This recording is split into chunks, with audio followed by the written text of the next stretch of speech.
Well, good morning, Joe. Thank you so much for joining us this morning. We're excited to have you on eSentire Cyber Talks. Well, big time thank you for the invite. It's really nice to reconnect with you. Thank you for everything over the years. And it's been a while since we spoke, so it's nice It to connect. has. It has been a while.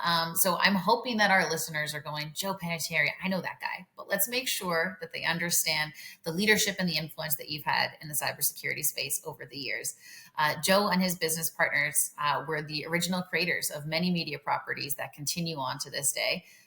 He's had some very, very successful ventures in Channel E2E, in MSSP Alert, in After Nines Media. And after some successful exits from those organizations, which continue under the umbrella of Cyber Risk Alliance today, he's got some exciting new ventures that we're going to talk a little bit about and continues to keep a pulse in the cybersecurity space. Did I sum That that up properly, Joe? that sounds perfect. Excellent. All right. Perfect. All right. Now, before we get into what it's like to create evaluative forms in cybersecurity and really be a go-to expert in this space, let's go to the beginning. So you started out your career as a communications intern at IBM, Yeah. which is amazing. Hey, Yeah. I started in telecommunications. I get it. And I know what incredible training grounds organizations like that can be. So give us a little bit of the why. What grabbed you from the beginning in the technology space? And why did you start your career with an organization like that? Well, yeah, thanks for the flashback. And those were good times, actually. They were tough times for IBM, but great times for me. That was the early 1990s. I was, for lack of a better phrase, a failed computer science major, but I still really enjoyed technology, and I was always a pretty darn good writer from day one, and the fusion of technology and business and writing always interested me. It's funny. One of my biggest career ambitions was perhaps to land at Business Week as a tech reporter. I never achieved that dream, ironically, which is actually a big break because I went on and with a close friend, launched some media brands over that time. But IBM was sort of that training ground to really understand the fusion of business and technology.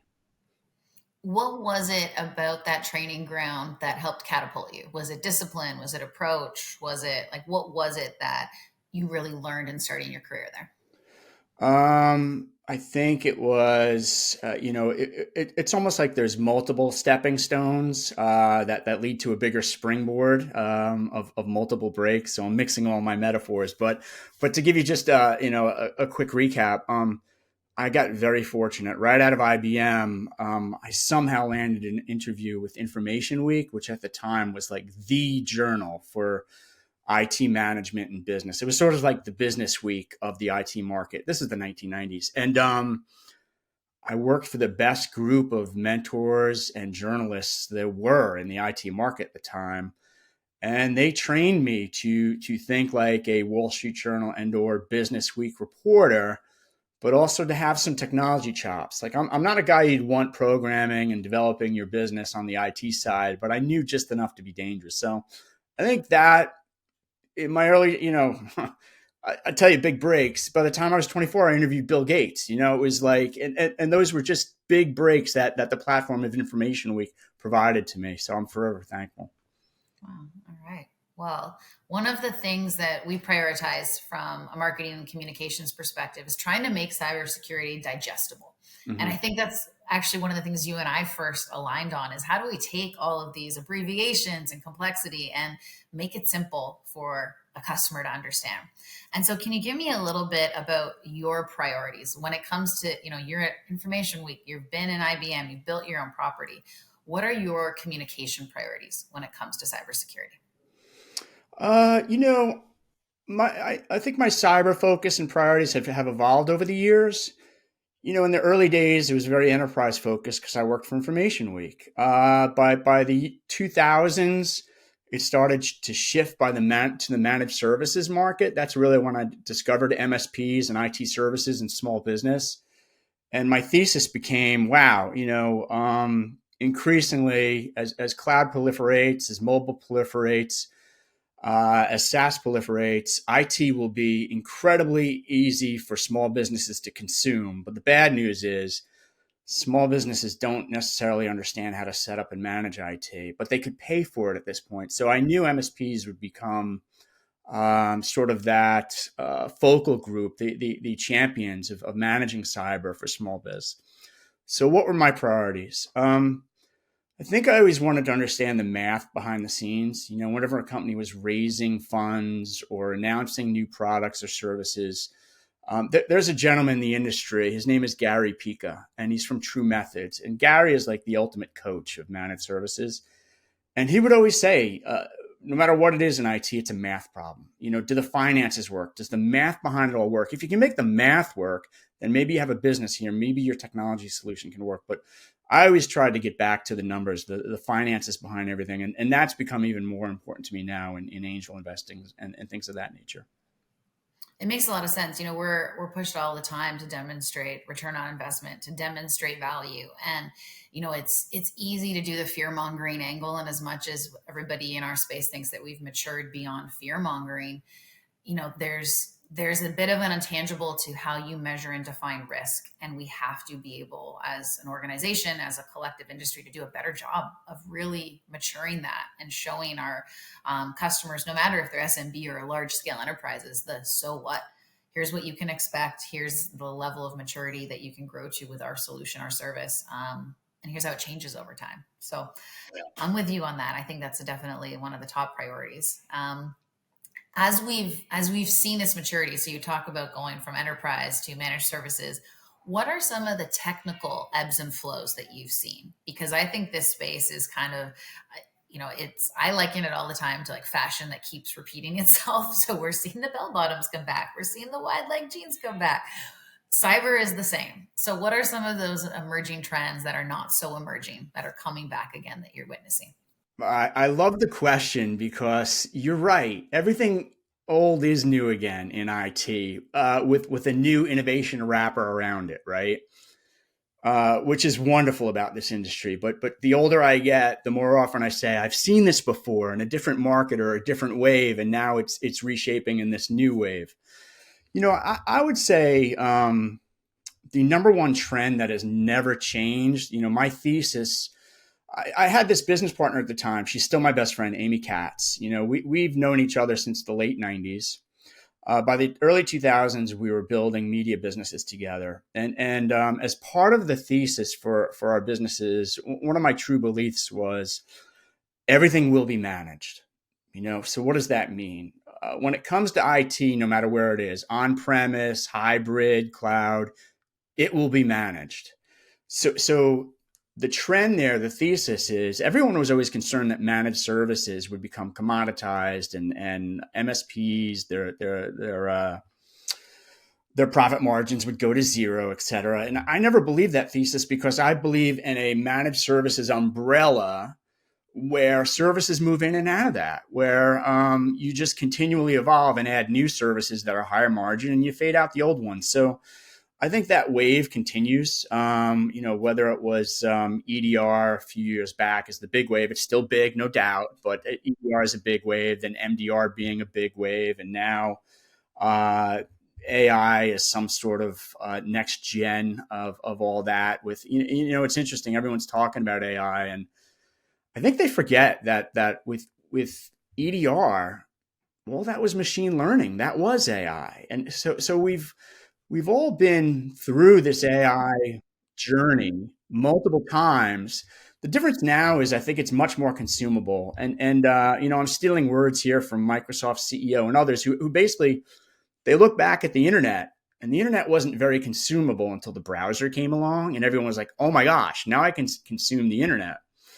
Same thing happened with AI, with generative AI and OpenAI and others, where it's like everyone sort of understands now how I can consume this. So it was always there. It was just behind a curtain. Now the curtain is pulled back and we're all trying to consume it. So you're right. These waves keep reiterating themselves and recurring. But a new one sort of hits the shore in a different way every few years. And obviously we're watching the AI wave closely. Yeah, no, that makes a lot of sense because I think when we look at it as service providers, you see kind of that traditional MSSP space where we tried to break that down and say you weren't getting the value that you needed from an MSSP because it's an alert factory. It's pick a bad term and throw it at the MSSP and say that's not what we're doing.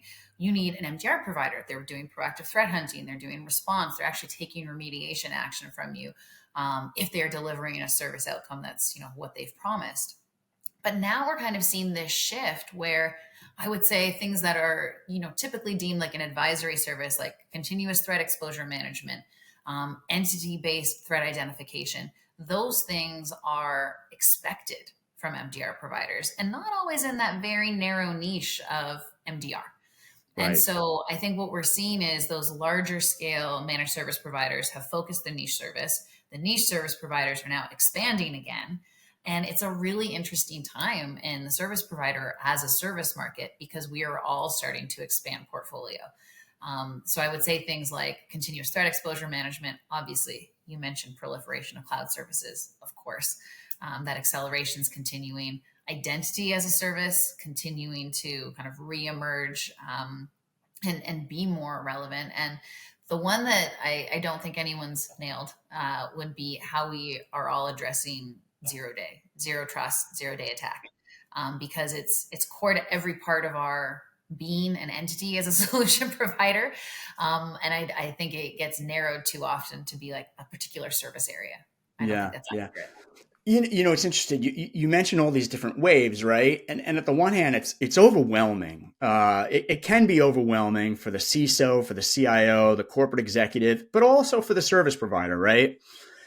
It's a lot to digest. But I always break it down to three things, which I think are universally consistent all the time. I shouldn't say all the time, but most times. And now I look at it from, again, not really from a journalist side where I previously was involved with MSSP Alert. I'm not involved with that anymore. And I, continue to read the site and wish it well. And I'm thankful the site is continuing to do well. But to clarify it from my vantage point, as an angel investor or when I was a journalist or as a CISO, break it down into three areas.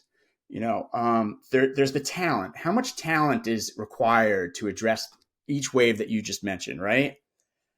The second piece of it is how much automation is involved, right?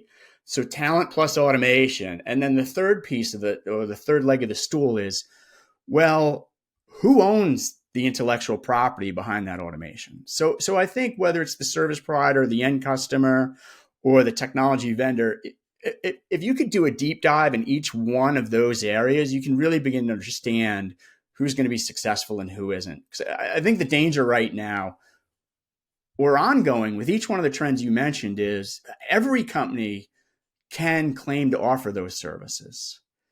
The question is, do they have the right talent? Do they have the right automation? And then who owns the intellectual property behind it long term, which impacts the financial model behind all this and the sustainability and longevity of it all. So sort of a long way of saying the more things change, the more they stay the same, as you pointed out. But with each wave, I would look at those three areas. So you talked a little bit, when we think of those three areas, I think I'm going to jump you ahead because I feel like that thinking is what led to the creation of your evaluative framework. When you look at the MSP 501 or you look at, the global 250 ranking that is still leveraged today from MSSP Alert, there is a lot that has to do with the financial stability and the growth of the organizations featured. And Right. I'm assuming is for that exact last point is kind of who are you partnering with?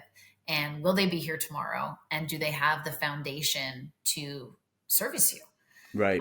So can you tell us a little bit about what was that like when you and Amy sit down and you go, here's how we should go to market with a framework. Why did you Right. see a need? How did you think about it? And what impacts do you think that's had in our space today? Yeah. Yeah. I'm smiling because those are good memories. And for lack of a better term, I'm pretty darn proud of the fact that we built out some of that stuff. And sort of for those who aren't familiar with it, two milestones that you mentioned. First, around the 2008 timeframe, Amy Katz and I launched a site called MSP Mentor, right? And I had worked at Information Week, which did the annual Information Week 500 list, which sort of ranked corporations on their use of IT. But I was also a fanatic who read, the Fortune 500. I was familiar with the Global 2000. I loved the Inc. 500 and the Inc. 5000. And I started thinking about how would you apply that to the managed services world, but not simply repeat those lists in the managed services world? And it was just so darn obvious that it should be based on recurring revenue. This whole shift, like everyone today is like, oh, ARR, annual recurring revenue, how obvious. Rewind to 2008, it wasn't that obvious. So we built the original MSP 100 in 2008, expanded to 501 around the 2011 timeframe. And it was really about the managed recurring revenue. If we had a shortcoming there, we weren't as familiar with the profitability side. It was tough to get the profit information from the MSPs. But I will tell you, fast forward to present day, if MSPs are interested in profitability information, in addition to the sites that we previously built, there's a company called Service Leadership, and they'll tell you the profitability of MSPs overall. Not each individual one, but the market and the breakdown. So that's sort of the MSP 501. And then the top 250 MSSPs, which MSSP Alert continues to run and is widely read in the market. That was sort of the next iteration where it's like, hey, let's take that MRR, the managed recurring revenue, and apply it to cyber. And so it was just a new wrinkle on that. And it was great to see not only global corporations, the big IT consulting firms, but these emerging fast growth MDR companies such as yours innovate in the market and have sticky relationships that not only drove annual recurring revenue, but the stickiness of that revenue, the loyalty of the customer. So I think customer loyalty is another big thing in terms of that low churn always impressed me as well. Yeah, absolutely. And that's, we find that at eSentire when we talk about word of mouth, when we talk about referral, we talk about positioning and peer-to-peer review sites. Like that is something we're incredibly proud of. Being the marketer in the room, I'm always saying like, we're the people's choice in MDR. We're who CISOs or CIOs want to recommend to their peer network. And it's hard to find the right avenues where people are going to trust the data and where they're going to go to a listing or an award and go, oh, they didn't buy that. They didn't, or they bought that. I don't want to believe it. And I always valued that and continue to value it about MSSP Alert and the listings that you guys put out and that Cyber Risk Alliance puts out today, because they're unpaid for. It's not some spend $1,000 and maybe you'll get on a list. It is completely, it's reviewed. There's briefings, there's data gathered and financially validated to make sure that organizations featured are doing the right things and are doing right by their customers. So yeah, it's pretty cool to see it live on in this way. Yeah, just to follow up on that, one about Cyber Risk Alliance, and then one about you actually. And I don't want to speak for Cyber Risk Alliance, but I will say for viewers and listeners who may not have known about MSSP Alert prior to this, or may not have known about Cyber Risk Alliance prior to this, go check out Cyber Risk Alliance. They're doing a lot of research beyond MSSP Alert, and they really have their finger on the pulse in terms of market research and developments and the latest trends. So that's part one on Cyber Risk Alliance. Part two on you. The thing we haven't talked about is, I've been talking about trends in terms of the technology, the customer stickiness, the terminology, the finances, but you've been a differentiator, you personally and your team, in terms of the branding and marketing of these services and making them understandable and making them consumable. And I think that's a market differentiator. There's that old cliche that a lot of MSPs, they started by tech people who don't understand branding and marketing. Now, I'm not saying that was the case in your business at all. I'm just saying your business understood very early on the power of brand. And you guys have done a remarkable job building that brand. Yeah. Well, we have a very special team. So we're very lucky here at eSentire. So thank you for that. I'm going to tell it. We always joke when we do these recordings, like have places where you say, cut that. Okay, team can cut that part. The polite Canadian in me is like, don't let that stay in there. It's very nice. What? Leave it in. I insist. Leave it in. There you go. Unapologetically, we'll be a little bolder, and I like it. So with all, I think when I think of having, it's not an award, it's a ranking, there's a list, there's the structure to kind of the evaluation that you've done. My assumption would be then you would become sought after for recommendations. CISOs, CIOs, VPs of IT would be like, what do you think, Joe? Can I get some advice? Can you tell me who I should be working with? Was that part of the cadence that you've had or continue to have in your roles today? Yeah, I think the cadence has changed a little bit for me. Yes, CISOs still seek me out, MSSPs still seek me out. I'm very quick to defer to MSSP Alert and Cyber Risk Alliance on that, generally speaking.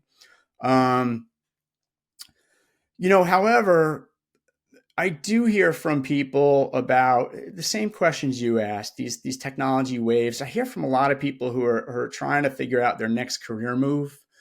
And I think people, one of the reasons I haven't run out of gas in this market is I'm not about the quick hit click headline, which may wind up burning someone. I've always been about relationships. I've always been about one-on-one conversations like this. So if someone tells me, "Hey Joe, take this to the grave. I have a question for you," I'll take it to the grave for them. So I think that's why people continue to talk to me. But fast forward to present day, most of the conversations have shifted to a lot of the channel angels and angel investing stuff we're doing there, and also a new audience. I wouldn't say the MSPs and classic MSSPs are reaching out to me, but this newer audience of sustainability minded partners are reaching out to me just to understand green IT and IT services that are renewable and sustainable. So, Joe, with being so involved in the state of cybersecurity startups and helping guide organizations into where the market's heading,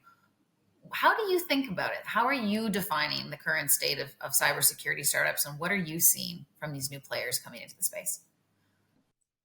Yeah. Well, thank you for the question. So, sort of provide some context. I'll tell you what we're up to, and I'll tell you what we'll see. So Channel Angels. Again, we've done about 30 early stage investments, mostly seed and maybe Series A. Sometimes we'll do follow on Series B and C, but it's usually seed and Series A, right? And there's three core members: myself, Jerome Todd, and Kevin Blake, and then there's about 50 overall angels involved. And um, so what do we see? First, I want to offer, some hope out there to startups who are freaking out. They keep reading stories in the media saying it's a terrible time to build a business. It's a terrible time to raise money. I couldn't disagree more. It's never a bad time to start a business. Let me give you a few examples. IBM was started during a horrible economy.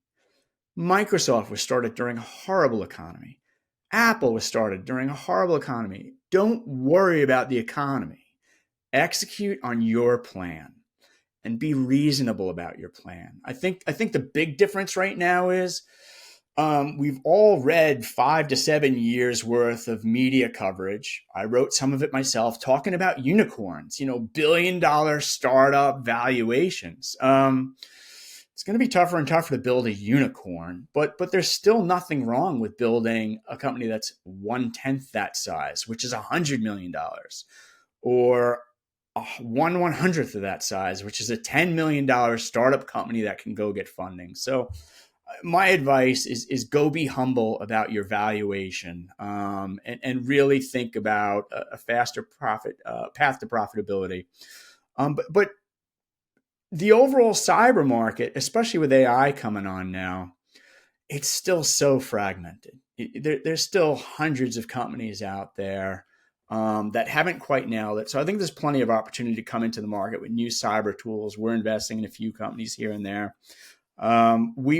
Where we see the biggest opportunity, actually, is where you sit in the space as a consumer of some of these services. So what I mean by that is, you look at a company like eSentire, and so often a big technology company would try to work with a service provider such as you, but they don't quite understand the service provider market. They've built an enterprise solution, but they don't know how to sell to and through a service provider like eSentire. We think the biggest opportunity continues to be building solutions that are easy for MSPs and MDR service providers to consume, because that's a multiplier effect in terms of who can you reach and how quickly. So I think that's the big opportunity, and we're still looking for those. Well, it's funny. I think as one of the points that I think you're making here too is there are always customers with demand, no matter the economic condition. And so, first and foremost, Yeah. as a startup, think of who is my customer, who is going to buy this solution. And if it's an MSP, if it's an MDR provider, great. But if it's an end user, that's okay too, as long as there is that demand and you keep them top of mind. I think that's something that no matter the economic condition is continuing to service eSentire well by prioritizing our customers. But that's, to me, that's the key to success in this space. Yeah. Yeah. And one more thought on that is, you mentioned both the service provider and the end customer, right? If you look at one of the greatest success stories in modern IT, ServiceNow, why are they successful? Because they have a co-managed platform where the end customer consume it and service providers can consume it. And I think the opportunity is there for more software companies to think that way, to work with an eSentire and engage on that front in a multi-tenant way, in an easily consumable way, but then work with the CISO as well, so that maybe the corporate IT department is also running the software. And now the service provider and the end customer can move forward in a co-managed way and be on the same page. And it's almost like a Rosetta Stone to make sure that everyone's talking the same language on the IT and the risk management. Yeah, no, you've nailed it. I think our chief channel officer, Bob Layton, is going to be jealous that he wasn't on this conversation, because that's his philosophy on ecosystem, like bringing together, not only selling to and through and enabling through our partner ecosystem, but bringing that end user and having the proximity, the engagement, just the understanding of their needs through a platform like the one that we're able to provide. And so it's really all about that collaboration. And it's kind of actually nice to see it come together in the space through our E3 ecosystem in that way. So sorry, Bob, next time you and Joe can have this conversation, I promise. Yeah. Well, on the one hand, sorry, Bob, but on the other hand, congratulations, Bob, because it's one of the reasons that your business has been successful is that understanding of the vendor side, the end customer side, and being that Rosetta Stone between all of it, so that everyone's working from the same playbook. So with all of the evaluations that you've done, I can assume that you're getting asked a lot of questions to help security leaders kind of break through the jargon, break through the complexity of the space, break through all of those emerging trends that are re-emerging that we talked about. So let me ask you, what should a security leader expect or ask of their service provider? What questions should they be asking as they're evaluating who they're going to partner with? Yeah. I think it comes back to that three-legged stool a little bit, and I'll add some more. I'll add some more context to that. So if I'm evaluating those services, I want to know about the talent, how much talent you have to deliver those services. I want to know about the automation behind those services, and I want to know who owns that intellectual property ultimately, because so many. And again, this comment is not directed at your business. I'm talking about the overall industry. So many MDR and MSSP providers claim to order X as a service or whatever the technology is. And you're not quite sure behind the curtains whose technology is that? Is it a software vendors? Is it cloud providers? Is it homegrown by the MSSP or MDR provider? Is it open source? You need to know where that technology is coming from and who ultimately owns it long term. And I think I wouldn't say new financial wrinkle. I think the ever more important financial wrinkle is exactly that: finance. You need to understand the service provider themselves. How are they financed? Did they raise private equity? Are they venture backed? What's their runway? How much money is left? Are they EBITDA positive? Are they able to service their debt? And once you answer those questions for the service provider, you have to ask the service provider about their vendor stack and find out if they're well financed, because we're in 2024. Valuations are coming way down. A lot of companies are going to run out of money. We're going to see this acceleration of M&A of companies that are running out of cash, and a lot of those deals will be hyped by the media. I was guilty of it myself sometimes as a journalist, hyping M&A, but sometimes we don't know the numbers behind the M&A, and it's really a fire sale, or it's just like, this company was at its 11th hour. It was about to go out of business, and it just got acquired to save it.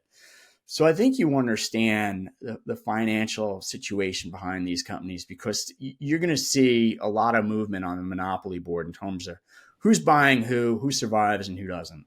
Yeah. And that really, you feel that as a buyer in terms of the customer service, the support that you get, something, the pride of a 24/7 live operation where you're dealing with experts and the caliber of talent that can be attracted to an organization that's thriving versus one that, you know, the fire sale, to your point, and where it's a mass exodus and there's new names every week, and there's a lot of questions about what kind of stability that you're going to have from there, because at the end of the day you're looking for an extension of your team, not another problem. So I hear you. I think that makes a lot of sense. um, I want to jump back to something that you mentioned when we talked about emerging trends. You mentioned generative AI and how that was, really kind of the next evolution of machine learning, and it's been there. But I'm wondering, how confused do you think security leaders are today about Gen AI? Um, I don't know if the word is confused or is it overwhelmed. Like, where do you even start, right? And Davos is this week over in Switzerland. Well, I just stated the obvious. Davos is in Switzerland, but the gathering, the Davos event, is taking place this week, right? And Sam Altman and OpenAI are over there, and they said word for word, we're going to need a major breakthrough in energy in order for AI to meet its promise. So before you even get to the security conversation, there's like this underlying energy conversation.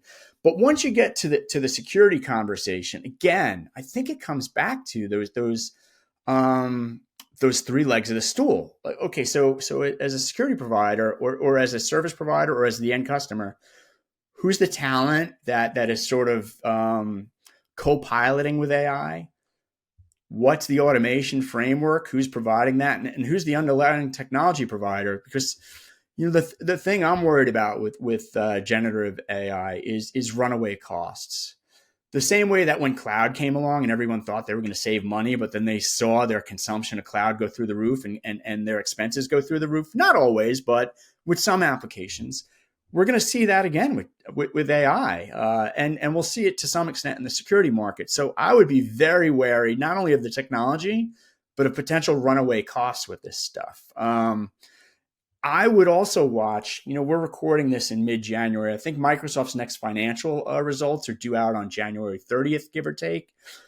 I would listen to that earnings call or go get the transcript of that earnings call, because it's a little early to hear what Microsoft says about current day Copilot revenues. But Lord knows on that earnings call, they'll give some vague statements about where they think Azure and OpenAI can go together and where they think Copilot can go. And that'll provide some clues in terms of where the security market can go and scale with this.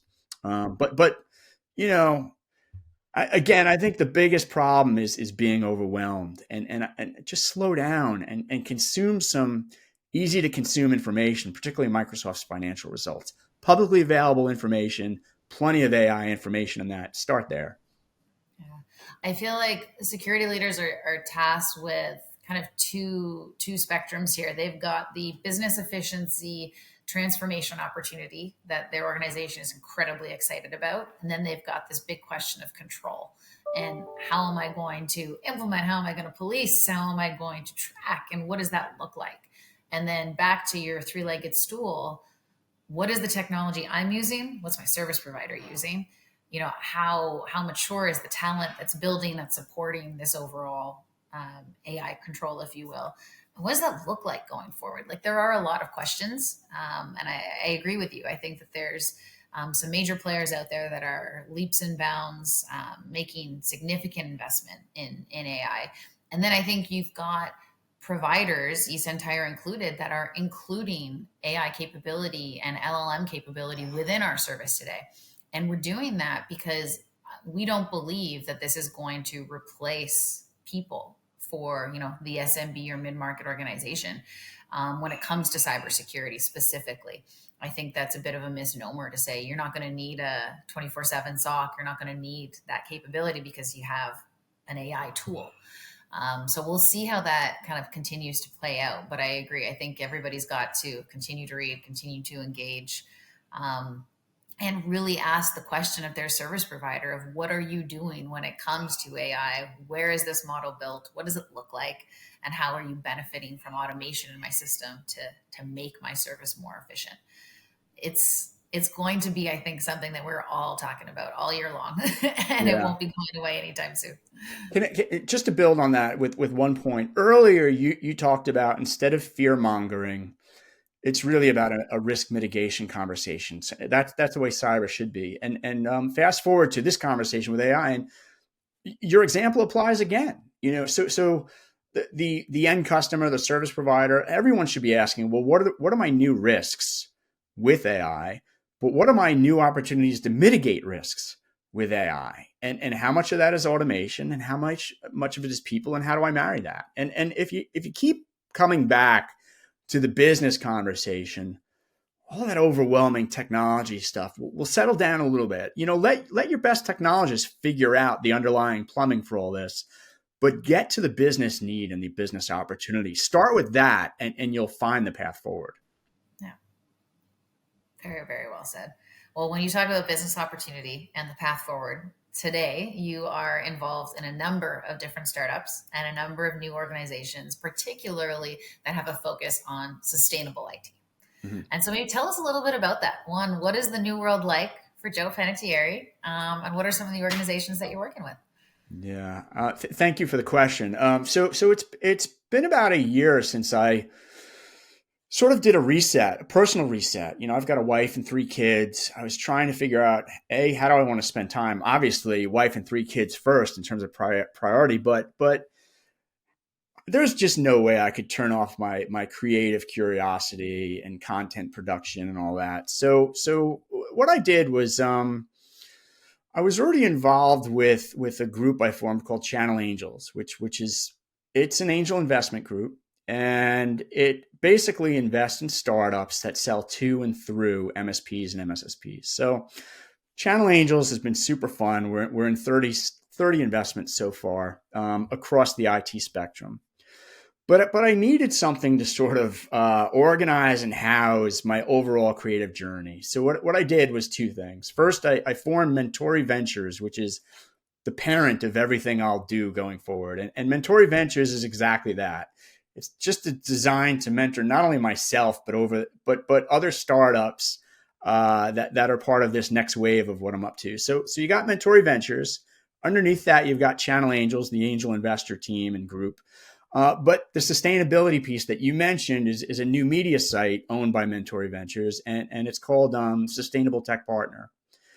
And the whole idea there is, I truly believe the same way that MSPs and MSSPs and VARs and IT consulting firms, you name the type of partner, the way they all got into managed IT services and cyber services, I think they'll all get into managed energy services, and circular economy and e-waste reduction and IT asset disposition, and things that basically drive down the cost of IT and extend the life of IT, which are all great capitalistic opportunities that we sometimes overlook in the market. So Sustainable Tech Partner, it's been about a 6-month journey so far. I'm really enjoying it. The traffic's doubling roughly every 6 to 8 weeks. And it's been a ball. I'm learning a ton. And the readership, I can't thank enough. Of course, they keep coming back every day, and they seem to bring a new friend every day. So it's been great.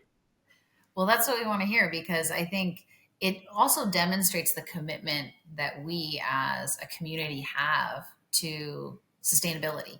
And I think it's a shift in converging, if you will, the digital space, the physical space, and obviously sustainability and ESG overall. And we're seeing procurement practices change. We're seeing third party risk audits in that realm change. We're just seeing expectations change. Right. So kudos to you for continuing to be a leader in this space and taking what is a managed service challenge and kind of shepherding us into the next phase of what this could look like. So I'm excited to see where you take these properties and what we continue to learn together. Well, thank you. I appreciate it. And just to clarify, I've always considered myself more of an observer than a leader, and I really enjoy observing these things. And Sustainable tech partner will go wherever the readership wants it to go, wherever the industry goes. And, what we'll do is triangulate between all those trends and then point out the big bang trends and make sure the market moves forward based on that. But yeah, I appreciate it. And it's great to catch up with you, no doubt. Well, Joe, thank you so much for being here. It was great to catch up, and we look forward to having you back on eSentire Cyber Talks. Oh, thank you for reconnecting with me. And thank you for everything over the years. It's always been a pleasure to catch up with you.